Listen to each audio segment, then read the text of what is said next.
Welcome to another episode of Holy Unapologetic. We are your hosts, Marqus and Ayce.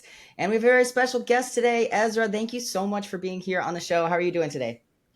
I'm great. I'm excited, and I've always wanted to be on your podcast ever since I saw you had a podcast. So, really, Thank you. congratulations to you because it's a big deal, and I don't really hear any trans voices in general, especially trans mask voices, in media. Period. So it's nice to, it's nice that you are filling in that gap. Thank you. That's very kind of you. I was so grateful because you actually reached out to me to ask to be on the podcast. So very, very happy to have you. We go way back, don't we? Yeah. We actually just saw each other not too long ago for our 10-year high school anniversary. And I was kind of laughing, thinking about how I hadn't transitioned yet at that point, but it was very exciting to Yeah. see you again. But as we know, transness is contagious, so it can Right. spread by contact, social contact, other types of contact, that type of thing. So here Mhm. I am now with the podcast, all about this stuff. But I would love to hear more about your journey. So wherever you'd like to start, we'd love to hear your story. Sure. So, I mean, I can remember all the way back from like high school. I was in like GSA and stuff like that. And I remember just being like, wow, I'm like the only straight one here. That's weird. And like just not really kind of like always being around and like putting myself around like queerness and like learning about it and all that, but like never really putting my putting my finger on the fact that like wow, I'm actually trans, like Mhm. I think like once it came to like college and things like that, I started to like realize like, oh, I definitely am attracted to like all different kinds of people, and that was how I realized like I was pansexual and stuff like that. And then it just took a lot longer to like really, I think, admit to myself what was going on with my like gender identity. And like I did spend like 5 years being non-binary, which yeah, and like I still identify, I think, partially as non-binary too, just because I don't like to like be any kind of gender conforming, like being in a box basically. But I just remember, like, even in those early college days, being like, turning to my best friend and being like, should I transition? Like, and it was so random. And that was the only time I had really said that.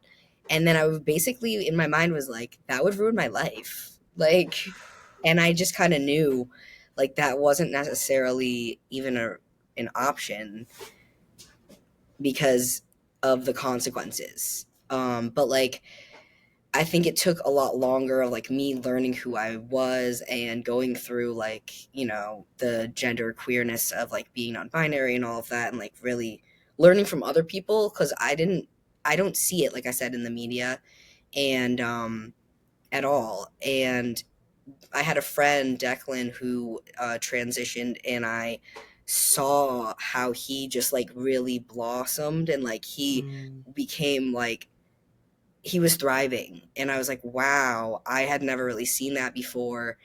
And I think it really like inspired me to like ask him questions and be like, what's really going on with me, because that was what happened. Is basically I was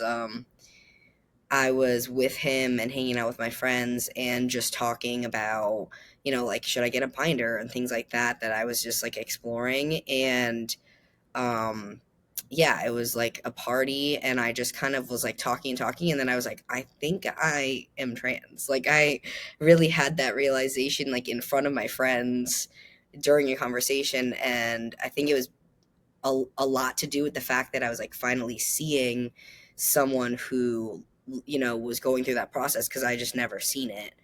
And even now, like when I came out to my parents, my mom is like, yeah, it's like Elliot Page. Like that's one of the only ways that they can understand it, Wow. because there is no other like representation. Yeah, And I just recently read Elliot Page's book, and it was like amazing. It was I like love it. really relatable. Hmm. Yeah.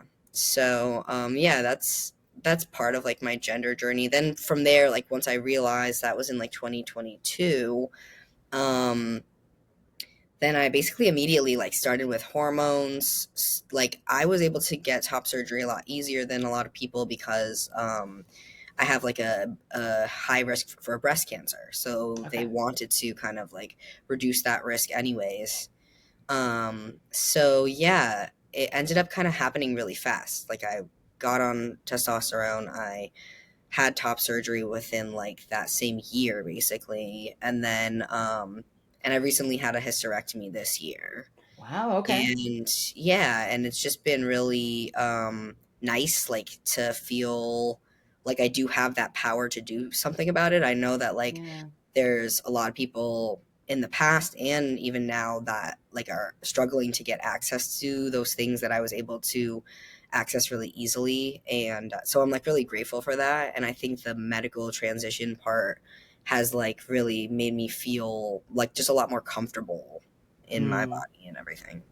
That's fantastic. Yeah, I'm so grateful for what I've had access to. I mean, for me, a huge part of it was not having a period anymore, and Yeah. testosterone. Eventually, it took a while, but it took care of that for me. Otherwise, the hysterectomy would have been an absolute necessity for me. So Yeah. we know Yeah. trans healthcare saves lives. That was one in particular for me. But I like what you're saying in terms of like there can be all these years of questioning and trying to figure things out, but then once you know, you just want to get going, and you want to. Then some of those ducks can kind of fall in a row pretty quickly. Do you Yeah. relate to that as well, Ace, in terms of there can be all this time questioning and wondering, but then once you're ready to transition, it can almost seem like things start happening pretty fast.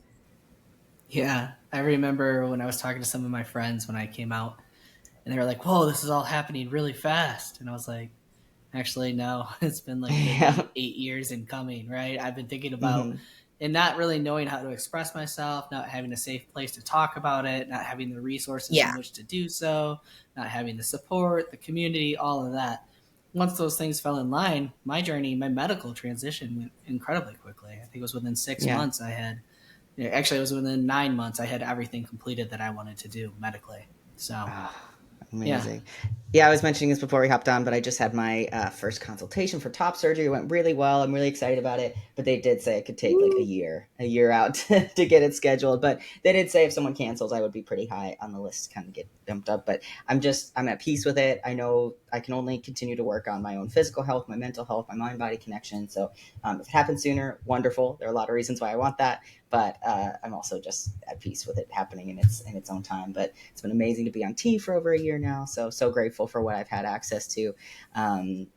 Yeah, because it's like when I first, in my experience of trying to stop my period, I was like, they had me on estrogen at a certain point, and it was like same day, in and out, got it, and it just helped me realize that like, well, what I really want to be on is testosterone. So like, if it could be this easy to just, so it's a couple of different and extra steps, but I think that did help me with a little bit more courage to be like, what I really, really want, and I'm so grateful for social media. I was following all sorts of trans guys and got to see their process, and I don't know if you guys can relate to this, but I feel like for me being trans, like so much of my life, I felt like I was watching other people play life. Like it's like watching your brother play the video game, and you're happy for him, you're rooting for him, but it's not the same thing as actually being in control. And I think even a friend of mine had this conversation where like, even if I just looked like a regular old dude, like I would almost rather that to being the most beautiful woman ever, just because of feeling comfortable in your skin Yeah. and what you identify as. But yeah, to actually be so even then kind of watching these other trans guys being like, oh, that must be so nice to have this other life, but it didn't really even seem possible for a very long time. So so many, but then like you said, the cost. So let's talk about that a little bit. What are the reasons why people don't make these decisions lightly? Because I think there's definitely the media side of things that would say like, oh, they're making all of our kids trans, and it's just the popular thing, it's the trendy thing, Yeah. right? So what would you say to that in terms of it not being a light decision? Well, yeah, because I mean, ultimately, like, and I think you understand this too, like, my relationships changed. I think some people really didn't know how to take it. And yeah, there's just a lot of backlash sometimes because you kind of know that overall when you are growing up, like, it's not the thing that is it's frowned upon or Yeah. something, it's like it's not something that's gonna like make your parents proud or something, which Mm, I think is a shame. Like I think it should be something that's like celebrated, but yeah. ultimately it's not. I know that that's not what they wanted to hear, and even like um, you know, it's just a learning curve for some of my friends and things like that. Because like they really don't have a lot of exposure sometimes. There's like Yeah. whole parts of my family that just like can't really understand it. And I think um it's definitely a decision that you have to make, that like your comfortability has to matter enough to you. Like you have to choose your own self-respect and authenticity over trying to please other people and what you're supposed to do and what you're expected to do and all of that.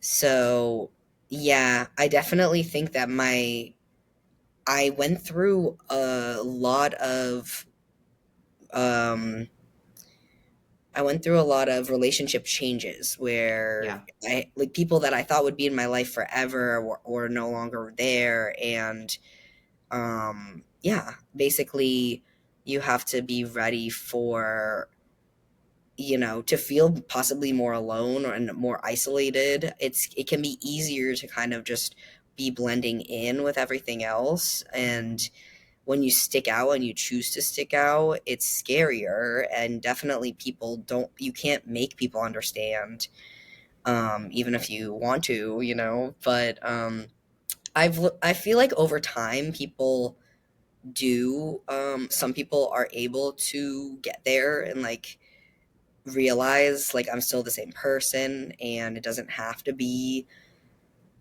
a major big deal. I don't know. I don't know Yeah. if that's how you feel about it. Like honestly, like it doesn't really impact my day-to-day life as much as you would think, like, Right. as much as they think it does. For Other sure. than For like the sure. discriminate, I think a lot of times people reference like people detransitioning, and I think a lot of times that's because of it's the discrimination that makes it hard. It's not Yeah. really anything else or like the expectations. Yeah, it's so rare for detransition to happen, and when it is, it's usually because of pure social pressure and all of Right, that. And yeah, it's like the last time I saw my dad, he was just drilling me with all these questions of like, oh, I heard there was someone whose voice dropped and they couldn't change it back, and is that right. what you want? Do you want to There's grow? Do fear. you want facial hair and all these like things? And it felt so kind of violating in a way, but I also tried to be patient with it because it's like, well, at least he's talking to me, he's asking questions, that kind Right. of thing. But it all of the questions, and I got other things from other members of my family too, is this like you're going to do something that you can't change back? And it's like, is facial hair is the height of my voice? Is that why you guys like me or love me? Like the length of my hair, is that really what this comes down to? Like it's so reductive. But and yet with a transition, when you feel more and more yourself, it's there's so much euphoria to be had there, in the same way that cis people like dressing one way or the other, Right. but it's not your whole thing. Absolutely, we have so many other things that we do and are. Exactly. But I Exactly. also think that it shows an enormous amount of courage to go through what trans people have to go through because of how cruel the world can be. Absolutely.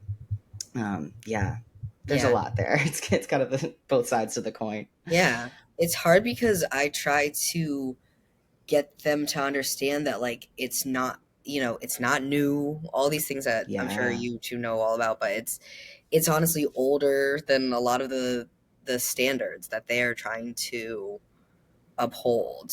And a lot of it comes down to like white supremacy and that kind of stuff. mm-hmm. So I'm like, and my parents are immigrants, and so I'm like trying to make them understand like the standards that they're trying to uphold are not even of their own cultures, or like, Yeah. so it's very confusing sometimes because like they have their way of thinking and you really can't necessarily have them unlearn as easily as you would want them to. Yeah, and that's something we talk a lot about here too, of just the things that don't serve us, and when we tie it back around to religion, the idea of how women are raised to be so subservient and take care Yeah, of everyone else first. So actually making a decision for your own comfort and your safety, like yeah. I love the idea of like if everyone swept in front of their house, the whole world would be clean. Like the world is so much better. We're so much better to other people if we take care of ourselves. Pouring Mm-hmm. from an empty cup. All these different things that like, but it's so true. Like I feel like so much conflict can arise out of really our own insecurities and all these things. So if you get better at being in tune with yourself and listening, then you can take care of yourself and avoid so many other situations. But we're not really taught to do that. We're taught to be, I think for a lot of us, we have the kind of trauma response of being hyper vigilant of what everyone else is thinking and feeling all the time and how to cater to that. and yeah, Definitely. so they can be, to unlearn that is seen as like selfish. And that's why I love Mo Holloman used a phrase on our podcast talking about that personal sovereignty. It's still, she had this kind of fight in her, even like, back in the day too. And I think that's so important to fight for yourself. But it can't, when with how you're raised, it can seem like this is just some selfish thing. But you had a note in here as well of growing up, I would imagine, in some ways religious, and your journey with spirituality. Do you want to talk a little bit about that? Sure. It's I never actually grew up with like a formalized like religion specifically. My dad was grew up Catholic, and my mom was part of this religion called Druze, where basically you have to marry someone else who is Druze to stay in the religion, and like yeah, it's a Lebanese or at least Middle Eastern thing, and basically they both kind of rejected their religions to a certain degree because my mom did end up marrying out of the religion, and my dad kind of explored more of uh different religions and pulled from different places. He used to call himself like a philosopher or things like that, so I got a different kind of thing. He honestly would say like he had his own religion. It was called the I don't know religion, which is funny because it's I it's like almost that. like being agnostic or things like that. And now my parents usually say something like we believe in a higher power, and they make it that's a little bit more you know, vague enough that it's comfortable or something. Mm-hmm. But yeah, I definitely knew I like didn't believe in God at like kind of a younger age, maybe like high school. I was saying that to my parents, and um, and I think from there I've really come somehow around. Not necessarily in like a Christian type of way, but like being more comfortable with like some like even like my parents are saying like higher power, some like and just calling it God, but I feel like it's comes more from a nature place, a nature worship place. But yeah, I think I started out being like atheist, agnostic, all that stuff, and like being really critical and thinking a lot about science and things like that.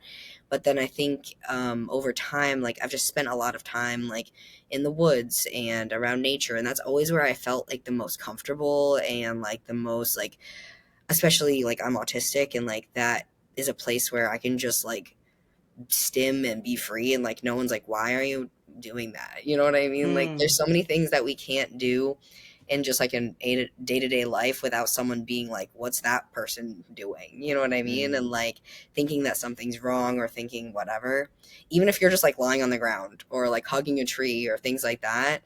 There's just a lot of like, even dancing and things like that. I feel like a lot of people don't dance because it's something that like people judge each other about, and they're like, what was that like weird move or whatever? And yeah. like there's a lot of people that I've met where they're like, I just don't really dance. And I think it's like a shame that people aren't they don't necessarily feel connected to their body and free enough to like really just do whatever they want. And like the woods is a place that I can really do that Mm, and not feel that like judgment or anything.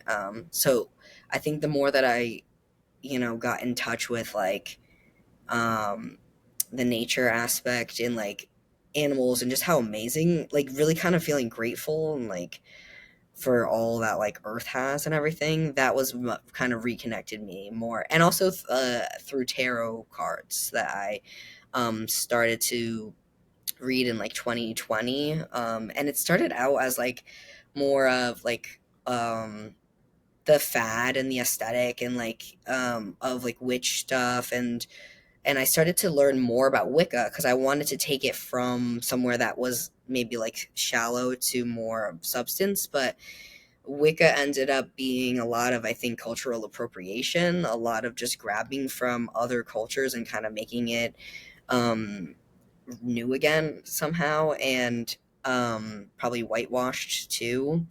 So I took a step back from all the witch stuff for a while after like really diving into it, being like, I'm a witch and like fully. And then yeah, I've come, I think, back around to it. I am someone who like never really wants to go inside a church. I'm like, oh, I'm not sure. It feels uncomfortable. I know there's a lot of like judgment and stuff. And all the stories I've heard from like my exes who did go to church, was like it was a place where like if you if you did something that they didn't like they would just not invite you back and things like that. Like say that you can't come. And I thought that was really strange, like that it was an environment that would like exclude people like that, especially if people who are like suffering with addictions or things like that. It's not really the way to build a community. So anyways, I long story short, I ended up going to a pagan spiritualist church in Bristol, with my friend, and it ended up feeling really actually good to have community around like the spiritual things that I was feeling, because I was listening to this podcast called Back from the Borderline, and they talk about a lot about mental health, and they were talking about moments of awe and like how when you're in nature and stuff, like the more moments of awe that you have in a day, the more that you can like feel like alive and less depressed and things like that. And I think I was like feeling those moments of awe. And also they talked about synchronicities, and I was feeling a lot of those type of weird coincidences almost, or like breadcrumbs that were leading me to places that I like needed to go. And yeah, so there's a lot to say there, but I definitely am feeling really spiritually connected lately compared to, when I did identify as like atheist or agnostic. Sure, still having a spiritual connection. I like that. And I love the idea of just focusing on reconnecting to our bodies, connecting to nature.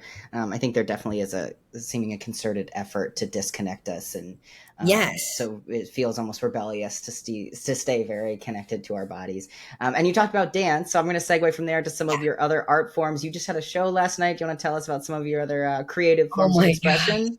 Yeah. It's been a big lead up, because I've been knowing that I want to do drag, and that it was kind of like my passion for maybe like a year now. And I just had my first show last night, and it was nerve wracking for sure. But I just had to keep reminding myself like it's for fun. Like I went to art school, and I always like we'd actually did Legally Blonde together and stuff like that. I was Mm-hmm. always like backstage, and um just kind of like getting a lot of rejection from the theater world, and and also just like being in art school, like a lot of like critical analysis of like my work. So like putting my art out there in like a vulnerable way, especially where it's like my gender and my persona, and like it's a very big piece of me that I'm like putting out there. It was, yeah, it took a lot of build up for me to get to a point where I felt comfortable to perform. And like even now, I know it's going to take me a little bit of like practice and all of that to like really feel comfortable with it, but I'm feeling more like ready for it than I have before, for sure.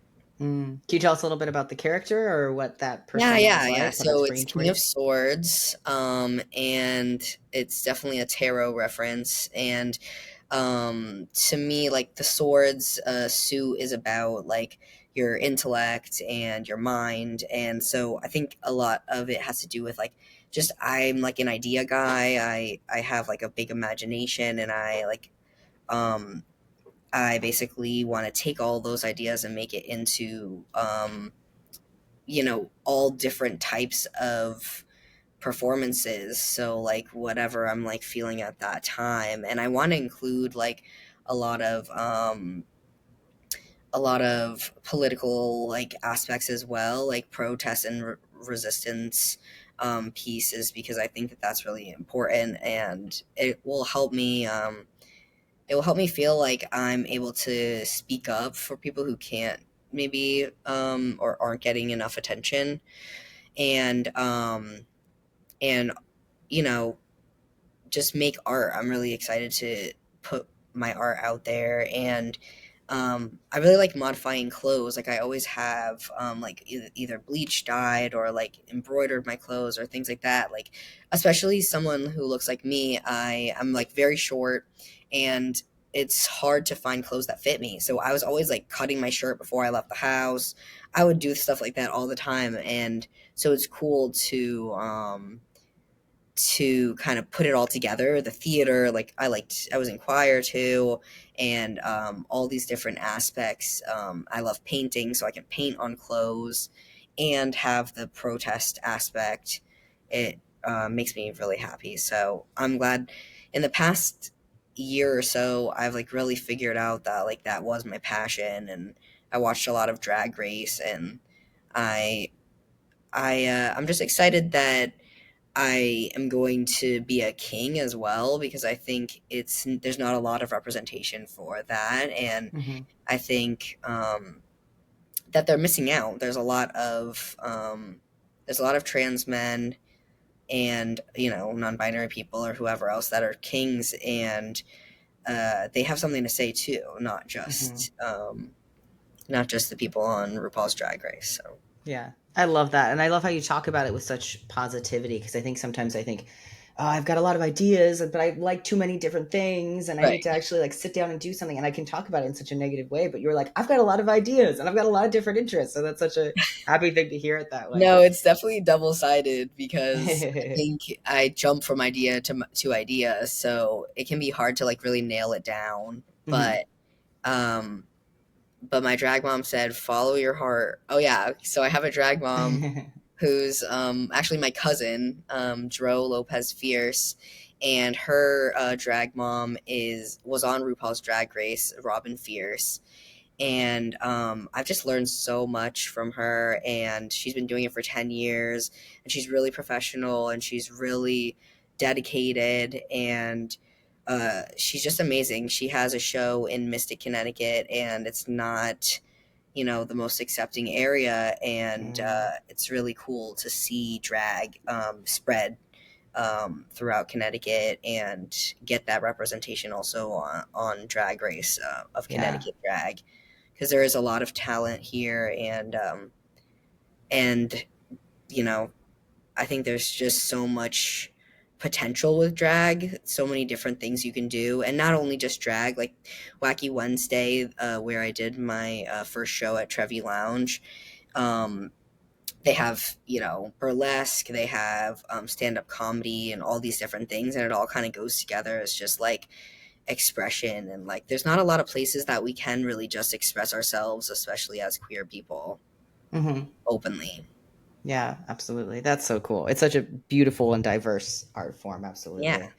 Um, Very cool. Have y'all ever like dressed up at all, drag style, or I've gone to drag king shows, and then I've watched a ton of Drag Race. yeah, So it's interesting. Like the first time I went, I feel like a little bit uncomfortable and just feeling like, well, these are like people that identify as not male dressing up in this way just for tonight, and then it kind of made me feel a little right, like I'm not just dressing up, like this is my right. real Oh, thing. there's that. Yeah. But I also feel like someday when I'm a little more healed, it would be really fun to do the whole drag queen thing, because it's like, if you Mm-hmm. know, who understands that better than trans masculine people, what it's like to perform the Yes. female gender, right? So that could be kind of fun someday. But yeah, no, it's beautiful, and it involves so many different talents, and you get to see that a lot in the show too. So I'm glad that even just that has made it more commonplace for people to know about drag. But I'm glad you're finding it in our small town there Yeah. nearby in Connecticut. Yeah, and I think that some, trans men might um, you know, find it more comfortable to be a drag queen, and that totally makes sense too. I think for me,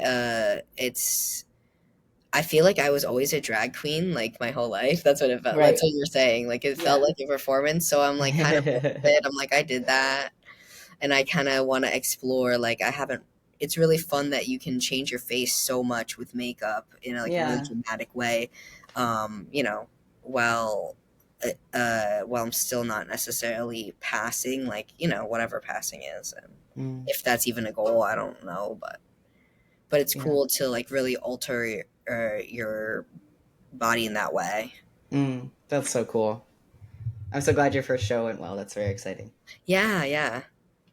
So What? something else you wanted to talk about was relationships. I would imagine maybe destigmatizing a little bit when it comes to polyamory. Do you want to talk about that?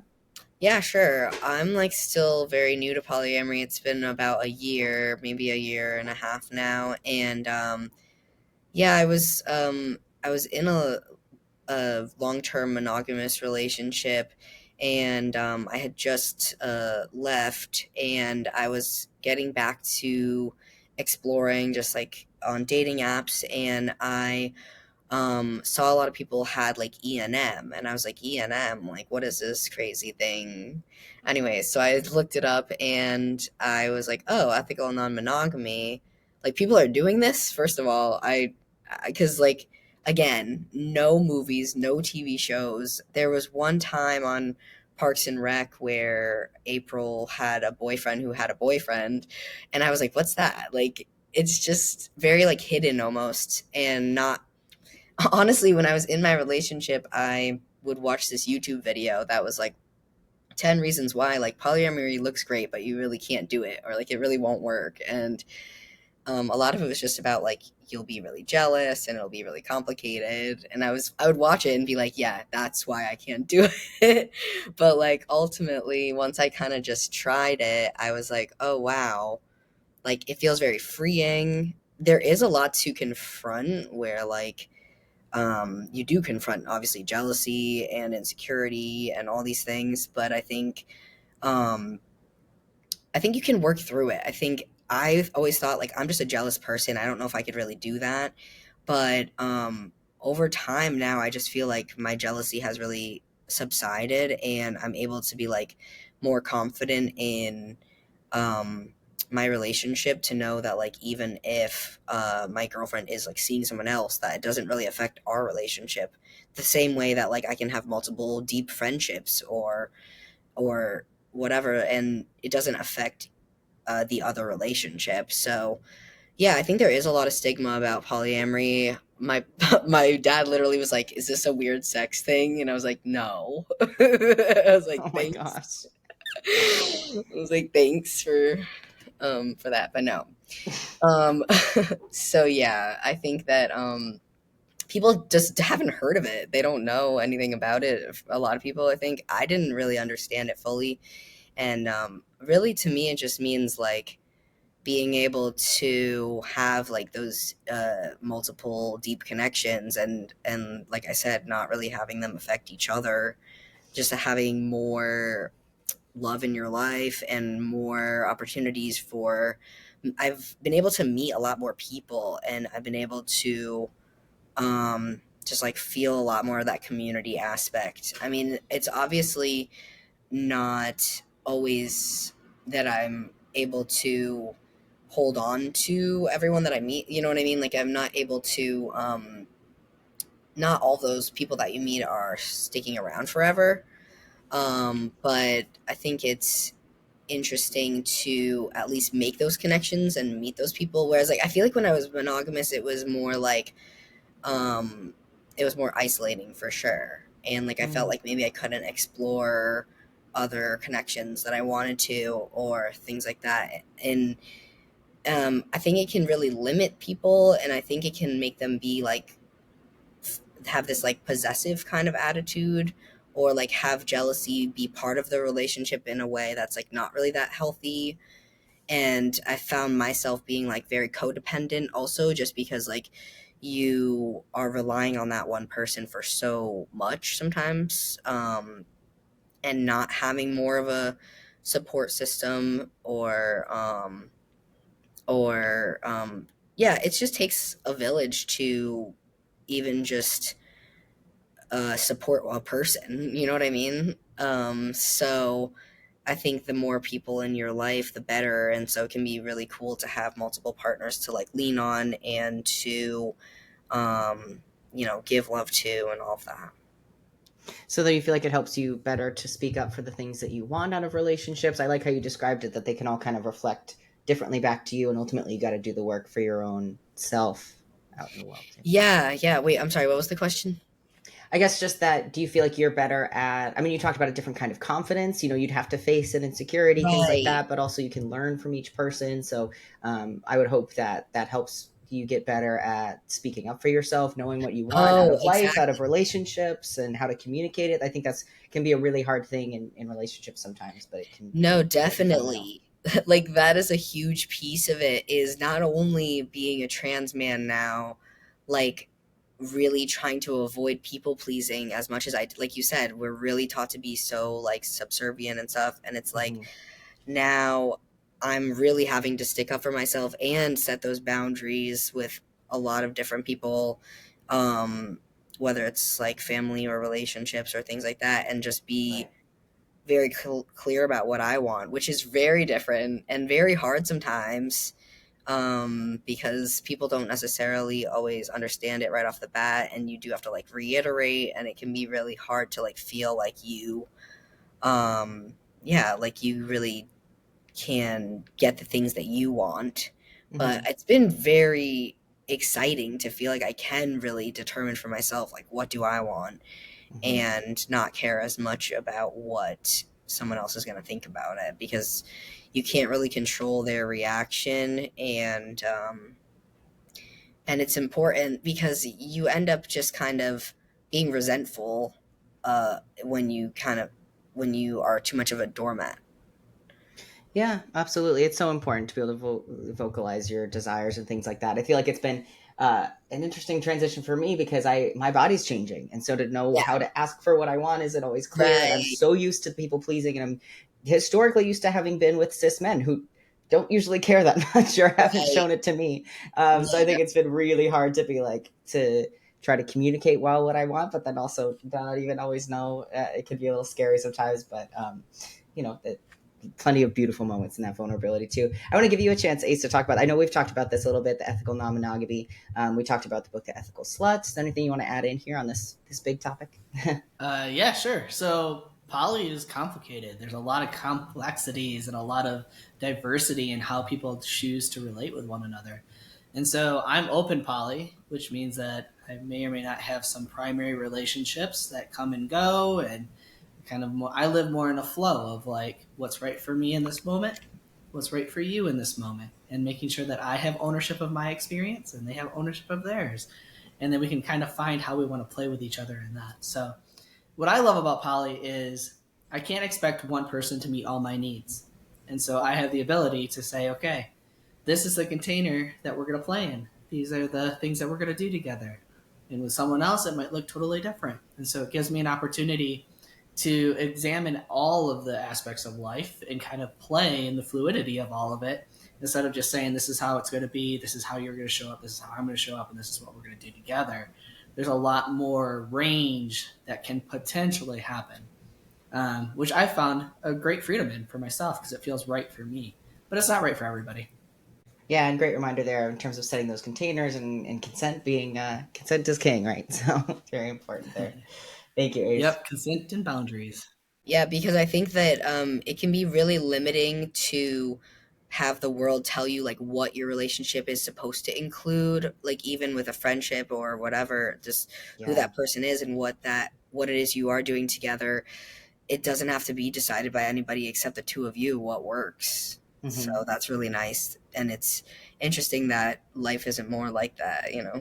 Yeah, relationships can be so much deeper, even if they're non-romantic and things like Right. that. But we definitely feel like everything needs a bucket. Like I'm Yeah. definitely someone that was like, I don't want to just have work friends. We spend all of our time together. I want to be like actually friends, you know, like, not just in this little bucket in this particular Right. container. Like, yeah. So to not limit that is very interesting. One thing you have here in your notes that I love is this idea of joy as resistance, community building. So can we segue into that a little bit? Some of other things that you're passionate about on that topic.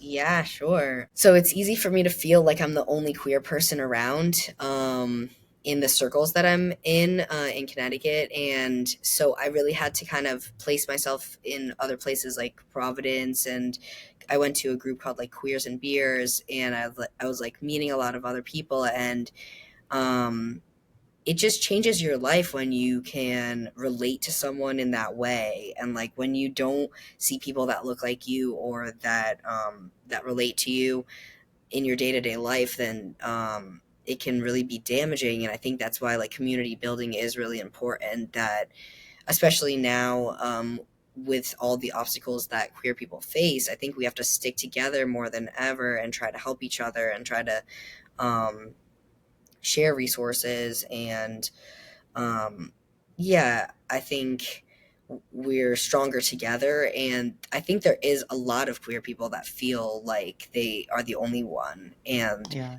that don't have so many friends or representation of themselves to like really thrive in the way that they can if they have a community that's strong and they feel like they have that support. And they're and I've seen that with drag a lot because there's so many queer people that do drag, and there's just a fun aspect of drag of us just doing whatever we kind of want and saying fuck it, um and having that art space together, it really is powerful, and it can make you feel like life is worth living if you are someone who is struggling with depression and like feeling isolated because of your queerness. And really, queerness is so beautiful and should be celebrated. And I think it really, like, transness really is like a celebration of coming into yourself, and freedom, as with the poly stuff like Ace was saying. So, in the face of everything that's been happening across the world, like, we can at least have our moments of joy as resistance.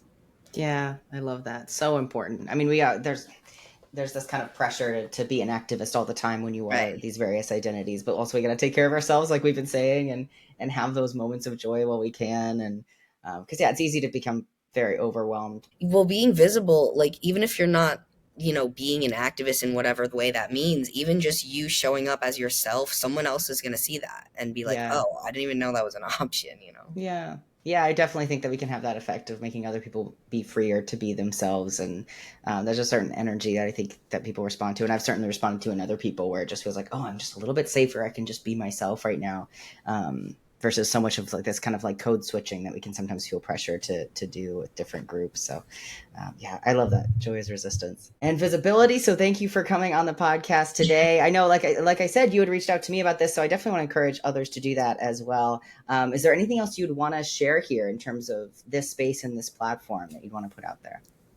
No, I just hope that you have me on again, and I hope that you have a million podcast episodes and get famous and all the good Thank you. things. Appreciate it. Thank you so much for being here. Ace, anything else you want to throw in Yeah, here as thank we wrap you. up? Or I mean, yeah, I'm all about being famous, but sometimes that comes with a little bit of a negative aspect as well. So I don't know. I feel pretty good with where we're at today. we'll cross those bridges when we get to Yeah. them. There All we right. go. Thank you so much for being here, Thank Ezra. Thank you, you. Ace, as always. Have a wonderful rest of your day. We'll catch up with everyone on the next episode of Wholly Unapologetic.